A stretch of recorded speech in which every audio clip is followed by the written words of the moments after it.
siervo del Señor.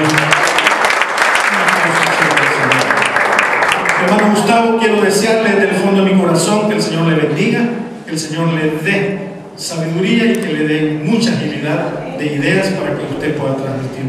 Le dejo un pueblo contento, le dejo un pueblo muy, pero muy alegre. Amén. Gloria al Señor, hermano. Gracias.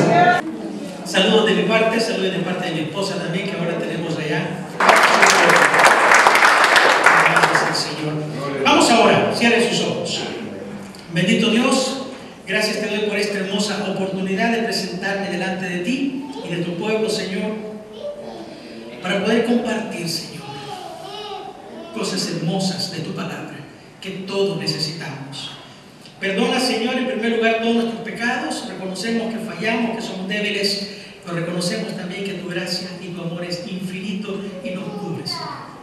Ayúdanos a no pecar también, Señor. Y en esta hora, que la gracia del Espíritu Santo, Señor, nos acompañe a todos. Unos mi Dios para recibir de ti, otros, Señor, como este siervo, para poder ser usado, Señor, con su autoridad.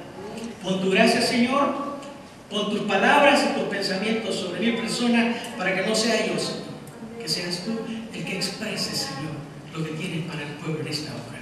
En el nombre de Jesús te lo pedimos. Amén. Antes de la lectura bíblica, quiero hacer unos comentarios que son ya parte del mensaje que quiero compartir con ustedes. Mis hermanos, he seguido con gran interés los últimos mensajes de la iglesia, de su pastor, los programas en el radio. Ha estado muy interesante desde que el hermano pastor está tocando estos temas desde el principio de año, que tienen que ver mucho con lo que es fundamentos del cristiano y de la vida de la iglesia. Temas bien importantes, hermanos. Digo que bien importantes porque puedo darme cuenta del esfuerzo y el duro trabajo que los pastores, el pastor, está haciendo acá en la iglesia para alcanzar los ideales espirituales de toda una congregación. Una congregación que pueda crecer e impactar también la comunidad en este lugar. Los hermanos latinos, los amigos que nos rodean, y por qué no decir también a la congregación o a la gente de habla latina que nos está viendo constantemente. Ideales que tienen que ver con esto de la madurez, del fundamento. Y todo esto se enfoca, es un esfuerzo espiritual que hacemos todos los servidores del Señor para alcanzar dos cosas principales. Una de ellos es el crecimiento de la iglesia. ¿Cuántos quisieran ver toda esta iglesia llena? Levanten su mano. Sí, todos queremos eso. Es un esfuerzo, una lucha, una tarea por ver el crecimiento de la iglesia y también el crecimiento del cristiano. Y cuando digo crecimiento del cristiano, estoy hablando de que nosotros crezcamos individualmente, lo cual es lo más importante en la vida de una iglesia, porque si nosotros crecemos espiritualmente, la iglesia va a crecer. ¿Lo cree usted, hermano? Porque todo esto nos habla de convencimiento, de fundamento. Y cuando nosotros estamos convencidos, hermanos, es fácil poder decirle a otra persona: ven, te invito a la iglesia, ven conmigo. Y llegar a la iglesia y traer invitados. Y cada domingo podremos estar viendo nuevas personas y nuevas almas que se están entregando a los pies de nuestro Señor Jesucristo. Pero el trabajo ministerial de los pastores no da los frutos si nosotros no abrimos nuestro corazón para recibir los fundamentos de la palabra que Dios quiere en nuestras vidas y de esta manera poder impactar otras comunidades y otros corazones si nosotros no nos impactamos primero en nuestro corazón con la fe y la gracia de nuestro Señor Jesucristo. He dicho que he visto cómo su pastor está concentrado en sus últimos mensajes hablando del crecimiento suyo. Se ha enfocado fuertemente en los fundamentos del cristiano. He estado leyendo los boletines el mes de marzo, habla de eso también acerca de los fundamentos. ¿Pero por qué? Porque el cristiano sin fundamento es como el barco a la deriva. Como dije, deriva, ¿verdad? ¿Y qué significa eso? Llevado por cualquier viento de doctrina. A todo le dice sí, a todo le dice sí. Hermano, tenga cuidado, que ahora existe una cantidad de mentiras que se nos van dentro de las iglesias, y si nosotros no estamos fundamentados, a todos le estamos gritando amén, y algunas veces le estamos diciendo al diablo mismo como amén. Tenemos que fundamentarnos fuertemente en la gracia y en las cosas de Dios, porque la congregación refleja la vida de la iglesia y, hermanos, somos gente que debemos de tener ese fundamento. ¿Pero qué son los fundamentos? ¿Sabe que lo que el pastor está haciendo lo contiene la palabra de Dios? Por ejemplo, vamos a ver Hebreos capítulo 6. Yo dije que esto es parte de mi mensaje. Voy a desarrollar un texto ya despacio en unos momentos, pero es necesario que veamos esto de los fundamentos. Si usted va a Hebreos capítulo 6, versículos 1, 2 y 3, nos habla de estos fundamentos, que son bien sencillos. Esto estamos viendo rapidito. Dice acá la palabra de Dios, en el nombre del Padre, del Hijo y del Espíritu Santo. Decimos, esos son fundamentos, porque lo estamos haciendo para honra y gloria de Dios. Vea cómo dice acá: por tanto, amados hermanos, dejemos ya los rudimentos de la doctrina de Cristo y vamos adelante a la perfección, no echando otra vez el fundamento del, repita, arrepentimiento, obras muertas, la fe en Dios, doctrina de bautismos, imposición de manos, resurrección de muertos y del juicio eterno. Y dice la Escritura, y esto tenemos que hacer, ¿cómo dice? En verdad, si Dios lo permite. ¿Acaso Dios no quiere que nosotros seamos gente de fundamentos, amados hermanos? Claro que sí, Dios lo permite. Somos nosotros los que tenemos que tomar ese fundamento de la gracia de Dios y hacerlos propios en nuestra vida y desarrollarlos. Rapidito veamos qué son los fundamentos. La perfección que se menciona ahí tiene que ver con, a ver si están conmigo. La perfección tiene que ver con uno de los mensajes que recientemente escuchamos en la iglesia. Santidad. Perfección tiene que ver con santidad. El camino de la santidad es importante porque la Biblia dice, sin santidad nadie verá al Señor. Y el pastor lo explicó. A mí me gustó ese sermón, hermano, impactante y bien sencillo, fíjese, hasta para un niño de 3 años. ¿Cómo comienza la santidad? Aceptando a Jesucristo. Y el pastor preguntó, levanten la mano los santos. Y como estamos hablando de fundamentos y de eso, quiero predicar en un momento más del texto del camino a Emaús. Yo quiero pedirle otra vez más que levanten la mano los que están aquí que son santos. Gloria a Dios. Gloria a Dios. ¿Sabe que es importante, hermano? Están comprendiendo, hermano pastor, su esfuerzo no está quedando en vano. Santos no son aquellos que tenemos la costumbre o la tradición de que creemos que son aquellas imágenes de las iglesias, o cuando tenemos la impresión de un santo, de una persona, creemos que el pastor o la persona tiene que andar con camisa blanca, manga larga, abotonada hasta aquí, todos los botones abotonados hasta el cuello, ¿ya? Un sombrerito y andar con la cabeza todo el día agachadita y como que se va caminando en el aire. ¿Son esos los santos que Dios quiere, hermano? No. Santo es el apartado para Dios, el que recibió a Jesucristo como Salvador personal, el que ha sido lavado con la sangre del Señor y ahora pertenece a la familia de Dios. Por lo tanto, un fundamento importante es la perfección de la santidad, que cada día la estamos mejorando. Amén. Luego se habla del arrepentimiento. ¿Qué significa el arrepentimiento? El arrepentimiento significa sencillamente media vuelta al pecado. Usted va caminando para acá y dice, un momento, voy el camino equivocado. ¿Qué tiene que hacer? Media vuelta. Y volver a los fundamentos del camino de la fe con el Señor Jesucristo. Porque si da la vuelta entera, vuelve a quedar lo mismo. Y ahí es donde caemos en el error de que, si como Dios perdona, y como tengo que pedirle perdón, hermanos, tenemos que tener el fundamento del arrepentimiento. Media vuelta y Señor, ayúdame, no lo quiero hacer más. ¿Qué otro fundamento nos habla ahí? El bautismo. ¿Qué tiene que ver con este fundamento? Quiero que levanten la mano. Bueno, todos levantaron la mano hace un momento. Ahora levanten la mano los que no se han bautizado. Sin pena. Gloria a Dios. ¿Todos bautizados, pastor? Si no levantó la mano por pena, hermano, ese es un fundamento que queda. Bueno, están 3 candidatos para el bautismo el próximo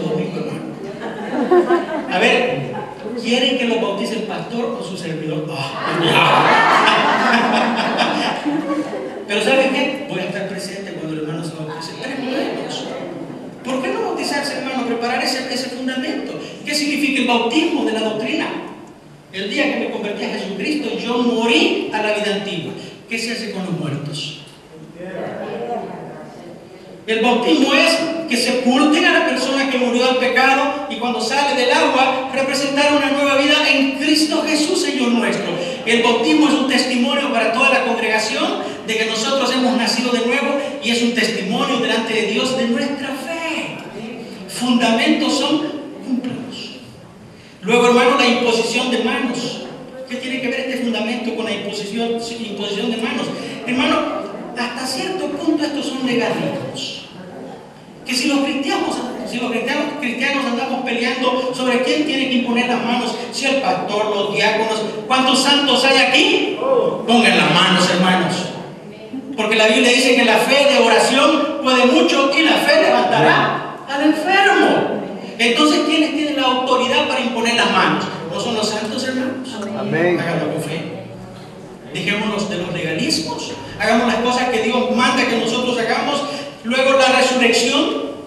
¿Cuántos van a resucitar cuando Cristo levante a los que ya están muertos? Todos los creyentes tendrán que levantarse. Hermanos, tenemos que, son temas fundamentales que todos tenemos que manejarlos. Si usted muere, muere el cuerpo. El alma no muere. Pablo dijo, porque para mí el vivir es Cristo y el morir es ganancia. Porque si me muero, mi cuerpo va a la tierra, pero mi alma va a la presencia del Señor Jesucristo. Por lo tanto, nosotros los cristianos no morimos eternamente, sino que seguimos viviendo. El incrédulo, su cuerpo muere y su alma se pierde. Porque una vez muerto, ya no hay oportunidades. La oportunidad de la salvación es en vida. En vida. Y finalmente el juicio eterno tiene que ver con algo importante. Si usted se muere hoy, ¿para dónde iría? ¿Para dónde iría? ¿Cuántos piensan que tienen que ser juzgados? Ay, hermano pastor, si yo me muero hoy, tengo que esperar que el Señor Jesucristo venga, y cuando Él venga y me levante o me presente delante de Él y el juicio, y me presente y el Señor me llama, hermano Gustavo, ven para acá y te voy a juzgar por las horas. ¿Sabe que yo no voy a ser juzgado, hermano? Van a ser juzgados los incrédulos. Nosotros ya fuimos santos, apartados para Dios y perdonados por la sangre de Cristo. Cuando hablamos de juicio eterno, eso es para los que no conocen al Señor Jesucristo. La vida eterna es de nosotros. Y dice la Escritura, y esto debemos hacer porque Dios así lo quiere. Cuando falta el crecimiento espiritual en los fundamentos básicos de la fe, hace que muchos cristianos sean, hermanos, indiferentes a las cosas que pasan en la iglesia. Se necesitan servidores, hay que busquen otros se vuelven pecadores, mundanos, pierden la bendición y la revelación de Dios en sus vidas y no miran la mano de Dios. ¿Por qué? Porque no quieren crecer en los fundamentos del Señor. La institución más preciosa sobre la faz de la tierra es la iglesia. Y la iglesia no la forman las paredes de este templo. La iglesia somos nosotros, porque somos los representantes de nuestro Señor Jesucristo sobre la faz de la tierra. Y eso significa que somos una institución gloriosa. ¿Cuántos lo creen? Den un aplauso al Señor. Si usted es una institución gloriosa. Este templo vacío no sirve absolutamente para nada. Este templo con su presencia glorifica a Dios, porque a eso venimos a darle gracias, honra y gloria a nuestro Padre Celestial. Si se convierten las personas, encuentran la salvación. Pero hay muchos que no han entendido todavía los fundamentos de la fe. Quiero hacer un ejercicio rapidito. Cierre su Biblia, por favor. Y levante la mano el que conoce de memoria Juan 3:16. Uno allá. Los pastores, 2, 3. Giovanni, ponte de pie y lo dices de memoria. Ponga atención. De tal manera amó Dios al mundo que dio a su Hijo unigénito, para que todo aquel que creyere no se pierda, mas tenga vida eterna. Para que todo aquel que creyere.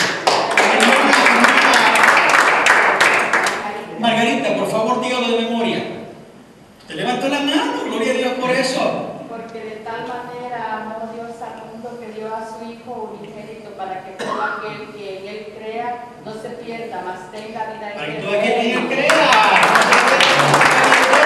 El último, ¿quién levantó la mano? Hermano, dígalo de memoria, por Lo favor. mismo que los hermanos voy a decir. Dígalo. Exactamente. Exactamente. Porque de tal manera Dios amó al mundo, ha dado a su Hijo vivo unigénito para que todo que le crea no se entera, mas tenga vida eterna. Amén.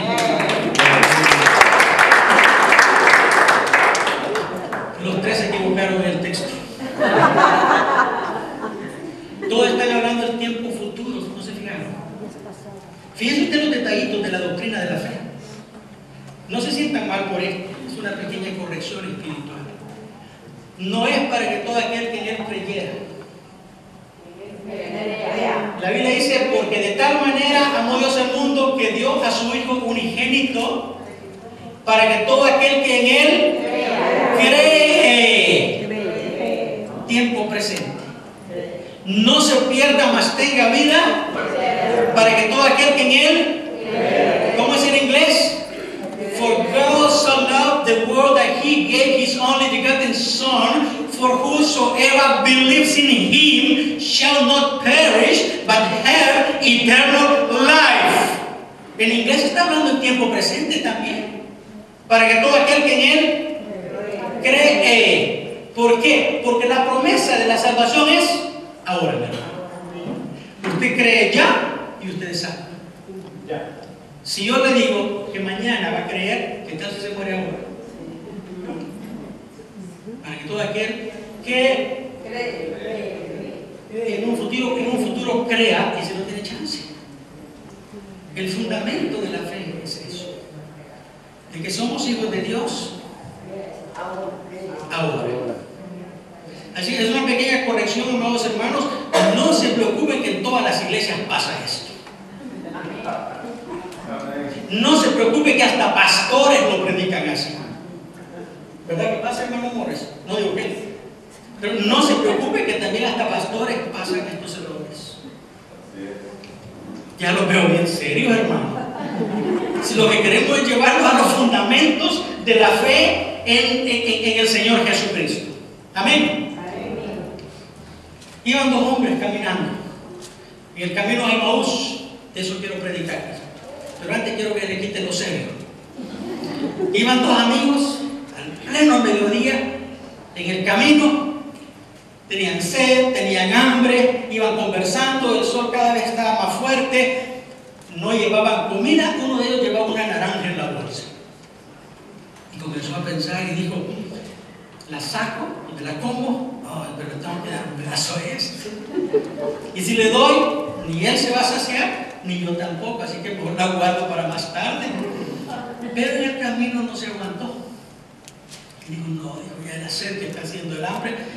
Ya no, dijo, chaza con la naranja. Y el otro le dijo, naranja. Sí, le dijo, naranja, le dijo, ¿la comemos? Sí, sí, comámosla, está bien. Y vino aquel y comenzó a partir su naranja. Y cuando ya había terminado, partió de dos pedazos. Hizo uno grande y uno chiquito. Y le dice al amigo, ¿querés?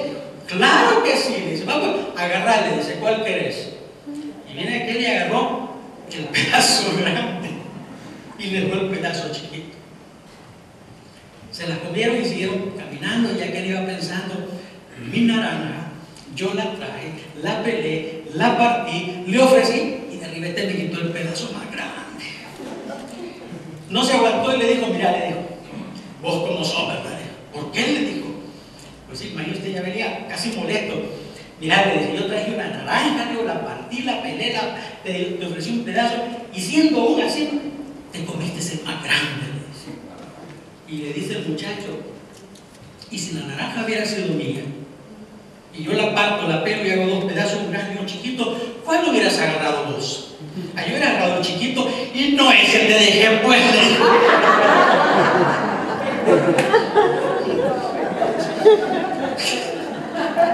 San Lucas capítulo 24.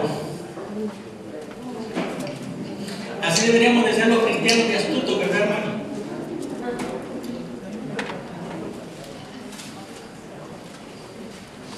Póngase de pie, voy a leer 4 versículos. San Lucas 24, versículo 13. Y aquí, ¿lo tienen todos? Y aquí, dos de ellos iban el mismo día a una aldea llamada Emaús, que estaba a 60 estadios de Jerusalén. ¿Están conmigo? E iban hablando entre sí todas aquellas cosas que habían acontecido.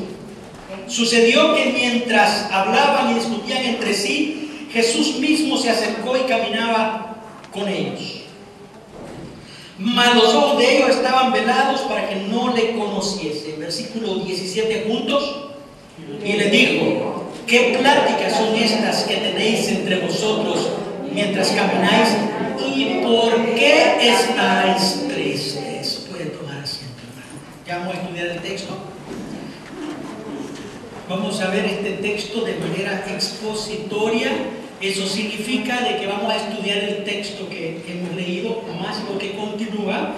Por lo tanto, no cierre su Biblia, porque vamos a estar leyendo unos versículos para ir entendiendo y extrayendo de la palabra de Dios lo que Dios nos quiere mostrar en esta tarde. Esta es una enseñanza. Usted sabe que cada pasaje que nosotros leemos en la Biblia contiene una enseñanza espiritual para nosotros. Cada detalle, cada cosa, cualquier historia de la Biblia, por violenta que usted la pueda leer que sea, por triste que pueda ser que sea, por alegre que pueda ser que sea, cualquier historia tiene algo para nosotros. No están ahí por gusto. Tienen una enseñanza la cual usted tiene, cuando está leyendo la palabra de Dios, tiene que escudriñar, tiene que tratar de extraer. Bueno, ¿y qué Dios quiere enseñarnos a nosotros a través de este pasaje o de esta porción o de este versículo? En el pasaje que estamos viendo en este momento, nos narra algo de lo que había acontecido, hermanos, justo 3 días después de la crucifixión. ¿De quién? De Jesús. Hacía unos días atrás, 3 días atrás, el Señor Jesucristo había sido crucificado. Y Él había prometido también que iba a resucitar al tercer día. Bueno, aquí encontramos a 2 hombres, como los 2 que iban con la naranja que le conté, que iban ya de regreso para su aldea porque no habían visto todavía la promesa de la resurrección o se la habían perdido. ¿Por qué razón? Porque les faltó convicción en las cosas de Dios.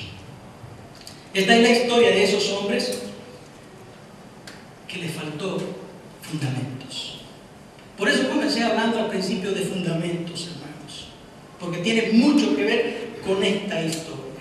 Encontramos estos 2 hombres que caminaron con el Señor, estuvieron presentes cuando el Señor estuvo predicando, vieron milagros que el Señor Jesucristo hizo. No se nos dan muchos detalles acerca de quiénes eran estos 2 personajes, pero habían estado presentes en el ministerio de nuestro Señor Jesucristo, por lo tanto sabían muchas cosas. Quizás habrán sido gente de iglesia, hermanos. Iglesieros les decimos nosotros muchas veces, la gente que no se pierde las actividades y están siempre, y ahí están, y ahí están, y ahí están, y todo el tiempo están orando por la predicación del pastor.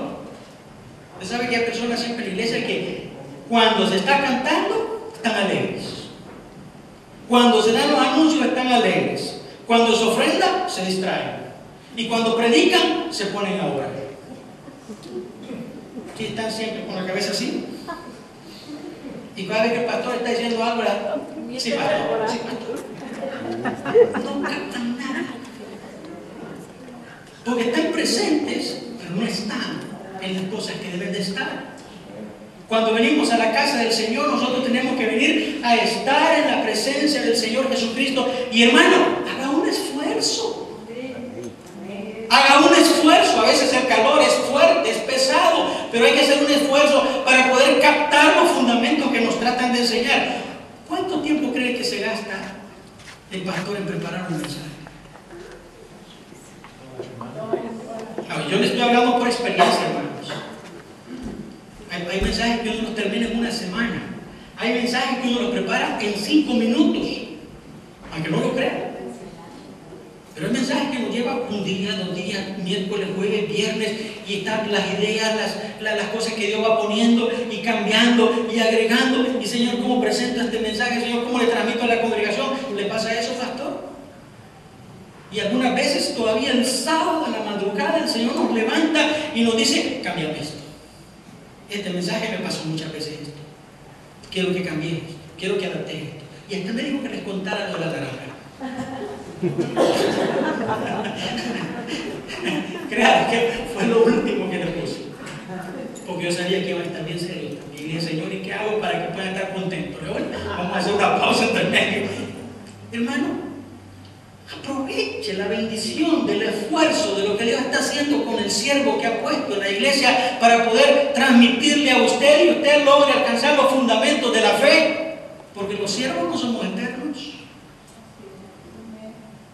No siempre lo vamos a tener con nosotros, pero lo que captemos y percibamos de la gloria de Dios va a quedar siempre en lo más profundo de nuestros corazones. Amén.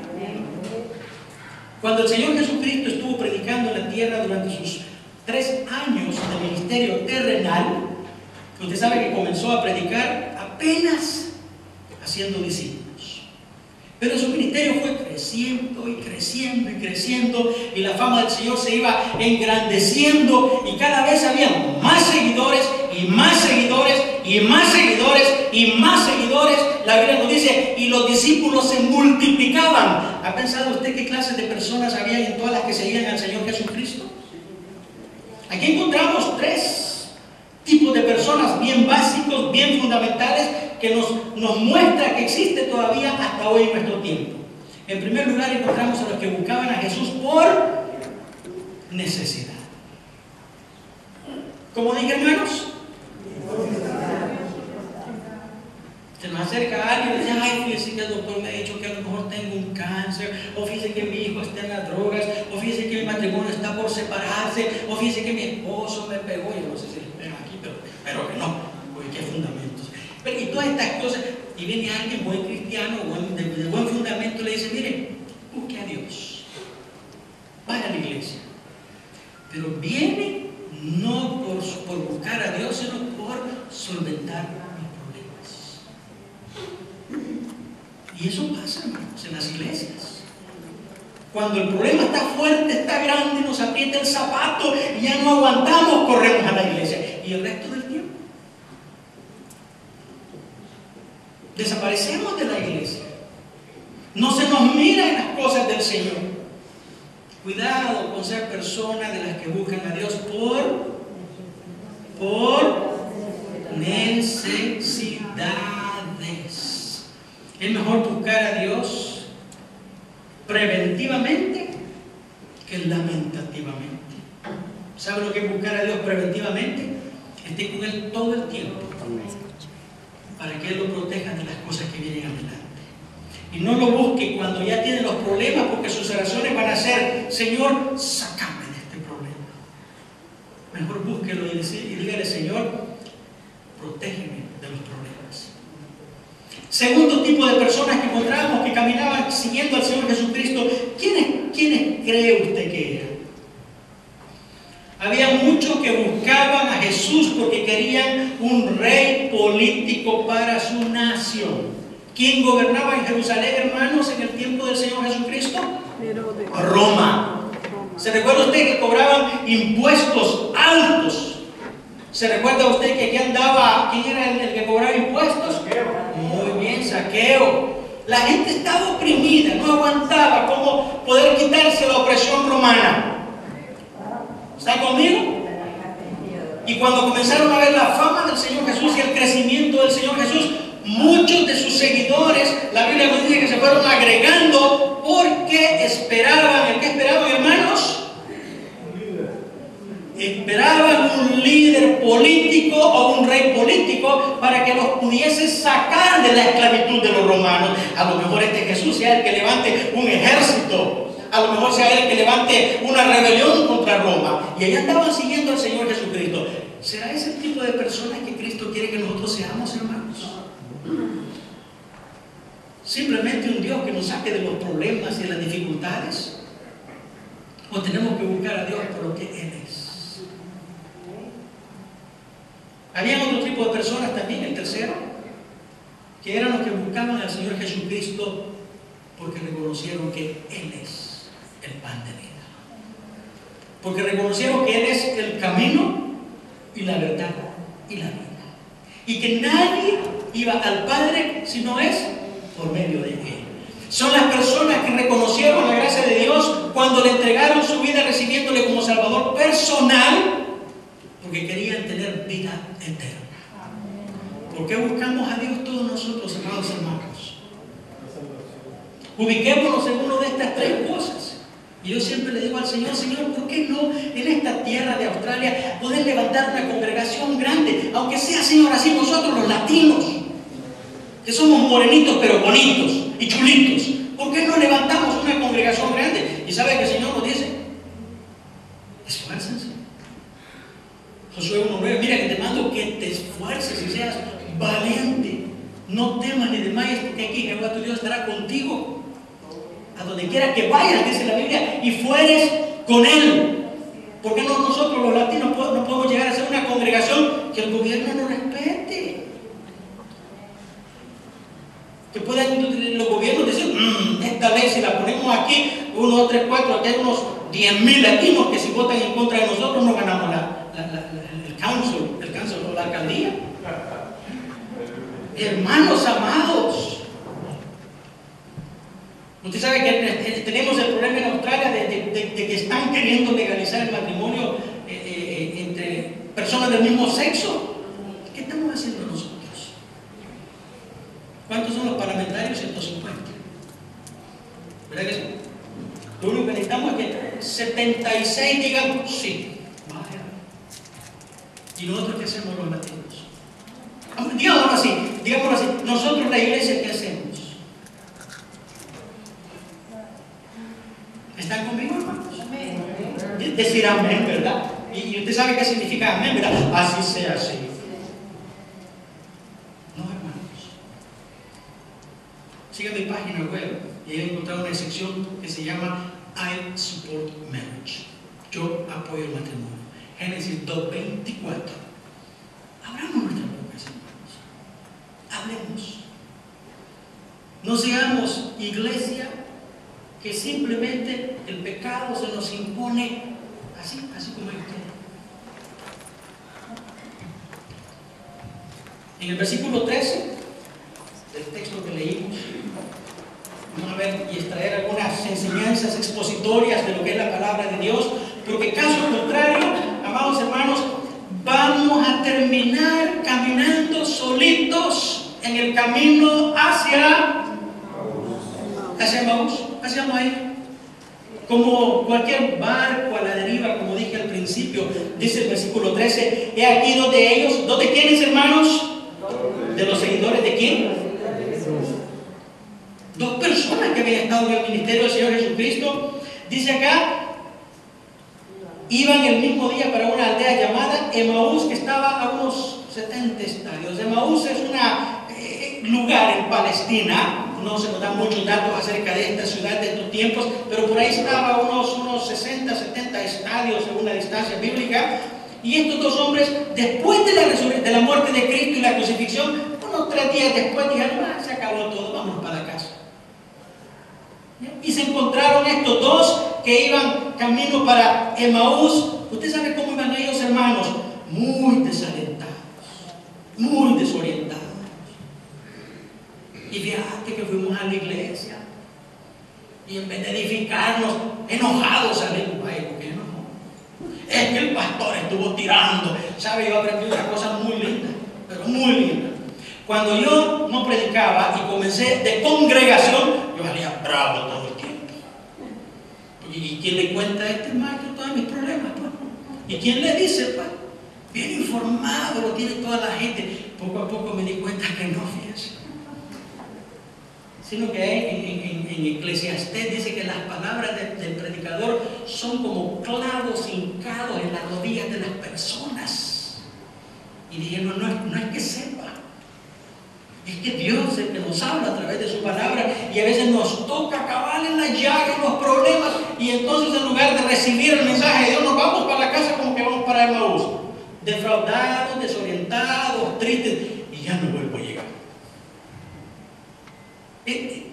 Vea usted estos dos como iban en el camino a Emaús, y así iban, hermanos, desalentados.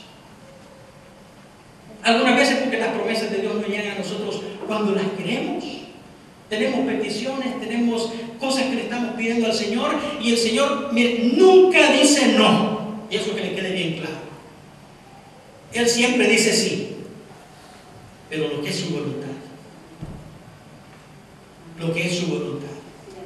Y cuando le pedimos mal, y Dios no es que no contestó, lo que pasa es que la respuesta fue no. Y no me estás pidiendo, pues si yo no te puedo dar todo lo que me pedís. Te voy a dar lo que es mi voluntad y es bienestar para tu vida. Y muchas de las respuestas son sí, muchas de las respuestas son no. Sepa esperar de Dios, hermanos.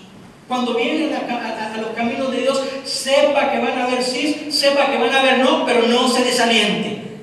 Todos sufrimos, hermanos. Todos tenemos problemas, hermanos. Todos tenemos cargas, hermanos. Y si no tienen muchas, viene y me ayuda con un poquito de las mías. Sí, hermanos. No se desalienten la fe. Tome los fundamentos. Sepa caminar hacia donde usted quiere llegar. Versículo 14, hermano, nos dice acá. Iban hablando entre sí todas aquellas cosas que habían acontecido. ¿De qué hablaban estos dos hombres?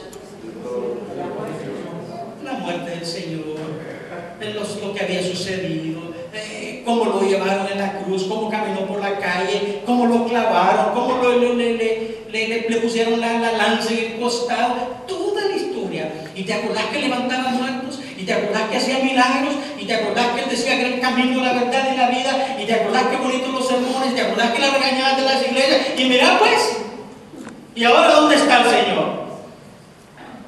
Y ahora que tengo problemas, ¿quién viene por mí? Hermano, quejas humanas.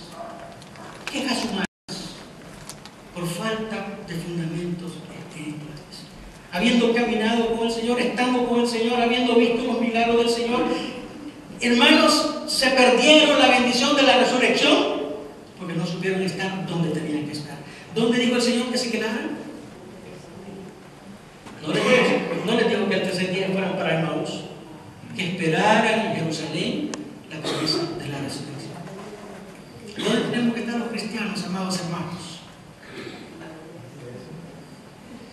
Dije al principio que la institución más divina sobre la faz de la tierra es la iglesia. El jefe de la iglesia, ¿quién es? Dios. Cristo mismo.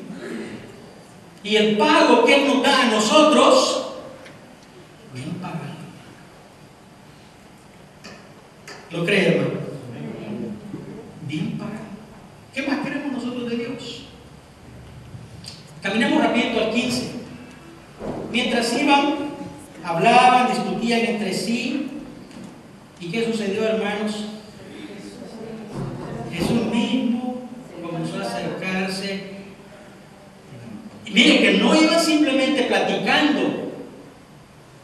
La palabra discusión nos permite teológicamente entender un poco más allá. Iban peleándose, iban discutiendo.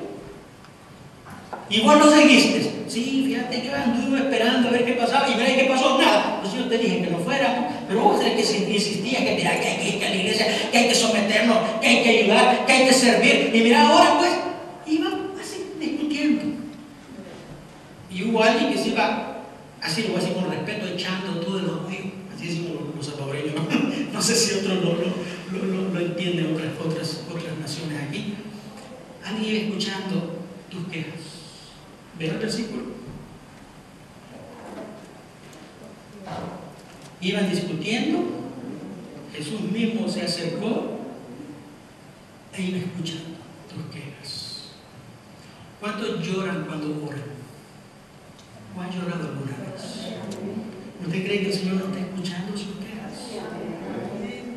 Dios la está escuchando. Y cuando usted ha sido fiel a Dios, Él mira sus lágrimas. Ezequías era un rey que se iba a morir. Dios le dijo, le mandó al profeta y le dijo, mira, te vas a morir, arregla tus cosas que ya se terminó todo. Y Ezequías, en vez de renegar, ¿ya conoce usted la historia? Se fue solito, se arrodilló contra una pared porque dice que no había nada y comenzó a orar. Señor, ¿te acordás cómo te sirvo yo? ¿Te acordás, Señor, cómo me esfuerzo, Señor? Señor, el carrito que me diste, ¿cómo no lo he ocupado para andar jalando manos? Ahí estoy en la iglesia, hermano, mire, pastor, a veces no tengo ni para la gasolina, pero empujadito traigo el carro para que ya te viene en el carro y a pasar la vacío, a limpiar la iglesia. El carro está parqueado afuera. ¿Te acordás, Señor, cómo he sido fiel contigo? Y Dios le dijo, tenés razón. Levántate, no te llorando, limpiate las lágrimas, te voy a dar 15 años más de vida. Y si hubiera sido inteligente Ezequiel, hubiera seguido llorando. Aquí lo tuviéramos nosotros en la iglesia. No se dé por vencido, hermanos, no se dé por vencido. Dios conoce todas sus lágrimas. El 16 nos dice, los ojos de ellos estaban velados para que no le conociesen. Eso quiere decir que estaban ciegos. Habiendo caminado con el Señor, visto los milagros, estado en la crucifixión, habiendo visto todas las maravillas del Señor Jesucristo, y no las entendían. ¿Sabe por qué? Porque no estaban convertidos. Y a muchos así les pasa, no, mira, hijas, a mí las cosas de Dios me gustan. Yo creo en la palabra de Dios. Ahí, por ejemplo, dice, ayúdate que yo te ayudaré. ¿Dónde dice eso? Otros dicen, no, si la Biblia dice a Dios rogando con el mazo dando. ¿Dónde dice eso? No, si que los tres que fueron crucificados, los ladrones se llamaban, ¿cómo se llamaban, hermanos? Los tres ladrones. ¿Perdón? Se me olvidó. ¿Cómo se llamaban, perdón? ¿Cómo se llamaban los ladrones? ¿Ah? Yo escuché que dijeron Dimas y Gestas por ahí. ¿Dónde dice la Biblia? ¿Sabe qué, hermanos? Cuando no hay conversión, hay ceguera. Y la Biblia nos dice, allá en 2 Corintios 4:4, márquelo, dice, porque el Dios de este siglo ha cegado el entendimiento de los incrédulos para que no le resplandezca la luz del Evangelio de la gloria de Cristo. El Dios de este mundo ha cegado el entendimiento de ¿quiénes? De los dos que van para el mundo. De los dos que vienen a la iglesia pero no se quieren convertir porque no quieren tomar los fundamentos de la fe, porque no quieren cambiar su vida. Recuerda que dijimos media vuelta. A mí nadie va a decir lo que tengo que hacer. Siga su camino. No se preocupe. Nadie pierde, usted pierde. ¿Y quién es el Dios de este siglo en el versículo? ¿Quién es? ¿Quién es el Dios de ese versículo?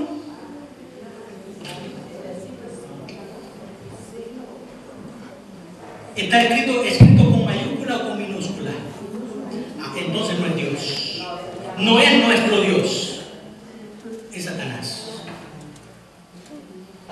Camino para Emaús es el camino de la vida con toda la tristeza, no sentir la bendición del éxito que Dios nos da como hijos de Dios. Usted sabe que nosotros nacimos para ser felices, hermanos. Amén. Usted sabe que el Evangelio es para ser felices.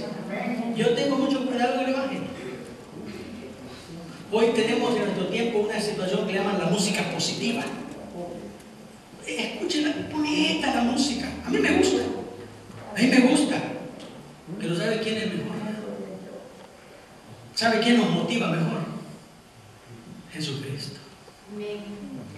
Desde que se levanta, póngase en las manos de Dios, encomiéndese a Dios, camine con Dios, vaya con Dios. No necesita otras cosas, hermanos. La música en la iglesia es linda. Yo no sé, no estoy en contra de eso. Yo le digo al hermano Sotero cuando cantó, casi me hizo llorar. Con esto, divino compañero, yo soy malo para cantar. Divino compañero, así hermano, del camino. Es linda la música. Pero ¿sabe qué? Podemos hacer un culto sin música. Solo con predicación de la palabra de Dios.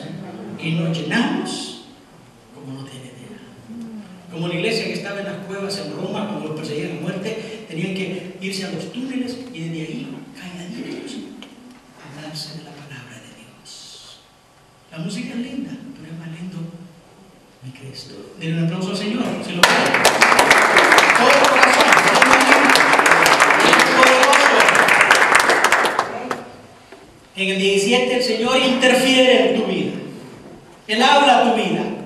Y le dijo acá a estos dos que iban en el camino a Emaús: ¿qué pláticas son estas que tenéis entre vosotros mientras camináis? ¿Y por qué estáis tristes? Hermano, ¿qué dijo el Señor Jesucristo a estas dos personas que iban todas tristes, desamparadas, sin sentido de la vida, emproblemados, que no saben qué hacer? ¿Y de qué van platicando ustedes?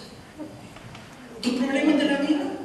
Las situaciones que te están pasando, que dijimos al principio, en el hogar, aquí, en el trabajo, donde sea, que te van a embargar la casa, lo que sea. Usted, por favor, piense en todo eso, porque llega un momento en la vida de los cristianos que cuando se lo permitimos a Dios, Él interfiere. Él interfiere. Él interfiere. Llega el momento que el Señor pone un pie adentro y dice: aquí estoy yo, aquí estoy yo. Pero si usted se lo permite. El Señor tuvo que interferir con esta persona, y como le dije, cada pasaje de la Biblia nos enseña algo a nosotros. ¿Qué nos está enseñando Dios ahí? Se interesó por estas dos personas, ¿verdad? Llegó el momento de que corregir esto. Dios interfiere en el momento cuando menos lo esperamos, y respondiendo uno de ellos, Cleofas, le dijo: eres el único forastero en Jerusalén que no ha sabido lo que ha acontecido en estos días, que no supiste todo lo que ha pasado ahí en Jerusalén, que toda la ciudad se volcó para ir a crucificar a Jesús de Nazaret. ¿Qué no te has dado cuenta de todo eso? ¿De qué estaban hablando, hermanos? ¿De qué estaban hablando? ¿De qué iban hablando? ¿De quién? Conocían de Jesús, sabían de Jesús, pero mire qué triste, ¿a quién estaban diciendo? No lo conocían. No lo conocían. Es fácil hablar de iglesia, es fácil hablar de Dios, es fácil decir soy cristiano, pero no lo conocían. Y claramente nos enseña el versículo con quién estaban hablando. ¿Cuántas veces usted está hablando con Dios sin conocerlo? Oye, tenga cuidado, porque el estar sentado en una iglesia no le garantiza que usted es hijo de Dios, a menos que haya recibido la salvación por medio de recibir a Jesucristo como Señor y Salvador personal. Eso lo garantiza la salvación. En las iglesias, hermanos, lo digo también con respeto, no todos son salvos. La Biblia dice: no todo el que dice Señor, Señor entrará en el reino de los cielos, porque no se trata de conocerle como Isaías dice, confesarlo del diente al labio. Tiene que haber una relación personal con Jesucristo. Y estos dos hombres habían pasado esa experiencia. Ahí se da cuenta claramente. Le contaron a Jesús todo lo de la crucifixión, fíjense. Le contaron a Jesús cómo lo llevaron por la cruz. Le contaron a Jesús cómo lo abofetearon. Le iban dando todo el evangelio a Jesús. Aquí iban evangelizando a Jesús mismo. Y vos creíste en él, ¿no? A Jesús mismo le iban hablando estos dos. Es increíble, ¿verdad, hermanos? Que nosotros tengamos Biblia en la casa y no la leemos jamás. ¿Quién ha visto la Biblia? La de vuelta, en el carro está toda empolvada, en el baúl. No está guardada, no, en el baúl. Respondió uno de ellos, que se llamaba Cleofas, el que habló con él, 19, y Jesús le dijo: ¿qué le dijo, hermanos? ¿Qué cosas? ¿Acaso Jesús ignora tu vida? ¿Acaso Jesús ignora tus problemas? ¿Acaso Jesús desconoce lo que te pasa? De aquí para allá, en los siguientes 2 minutos, porque voy a concluir, quiero que piensen en eso. Dios no ignora las cosas de tu vida. Y el Señor Jesucristo va a poner un pie en tu vida en la medida que tú abras tu corazón en obediencia. En la medida que las convicciones tuyas sean definitivamente convicciones.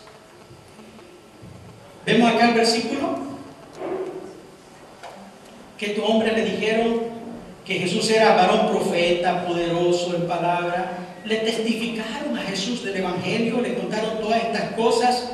Y más adelante, hermanos amados, ¿qué fue lo que sucede? Se hizo tarde, vamos a cortar el tiempo porque ya sé que ya me terminé mi tiempo. Se hizo tarde y el Señor tenía que irse. Y le dijeron: Señor, ¿para dónde vas? Quédate con nosotros, Señor. Ya es muy tarde. Esa canción es linda. Quédate, Señor, ya se hace tarde. Quiero que pienses cuántos años tienes en tu vida. Yo tengo 18. Se lo avanzo porque no me pregunten. Todavía me falta mucho por vivir. ¿Y usted? ¿Cuánto le queda? Hermano, la vida no es tiempo así. Caminé por el cementerio estos días y comencé a ver las placas de los muertos. Y ahí vi plaquitas de bebés, jóvenes, adultos, ancianos. Y cuando terminé de ir leyendo los nombres y la fecha de nacimiento y muerte, dije yo: para la muerte no hay edad. Por lo tanto, no hay tiempo que perder. Y Jesús accedió, se quedó con ellos, comió con ellos. Mire usted qué lindo el Señor. Cuando usted se lo permite, Él se va a revelar. Y cuando comieron, el Señor partió el pan y compartió con ellos. Los ojos de ellos fueron abiertos.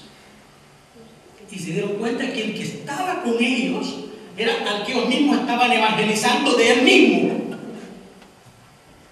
Pero ya el Señor se había ido. Ya el Señor se había marchado. Hermanos, Dios tiene una oportunidad maravillosa para usted.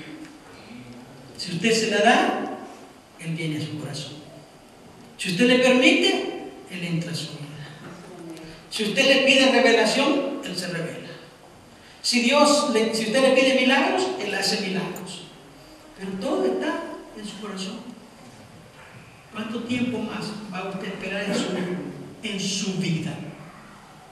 Claro, porque algunas veces piensan que dije embajada, ¿no? En la vida suya. ¿Cuánto tiempo más va a esperar para la revelación de Dios? La vida hasta el momento de la muerte es como el camino a Emaús, quejándose de los problemas, las situaciones, las dificultades, las alegrías, los altos, los bajos, hasta que lleguemos a Emaús, que será el último día de nuestra vida. Pero hermano, Dios puede hacer una gran diferencia en todo ese caminar. Cada día de su vida, si usted hoy cambia su mente y dice: Señor, heme aquí. ¿Entiende el mensaje de hoy, hermanos? Póngase de pie, quiero orar por usted. Bendito Dios, gracias te doy en este día por la bendición que nos da, Señor, y la revelación de tu palabra. Por estos dos hombres, Señor, que iban en un camino tristes, desconsolados, desamparados, discutiendo, Señor, recordando las cosas hermosas que vieron, pero también, Señor, nos muestra esa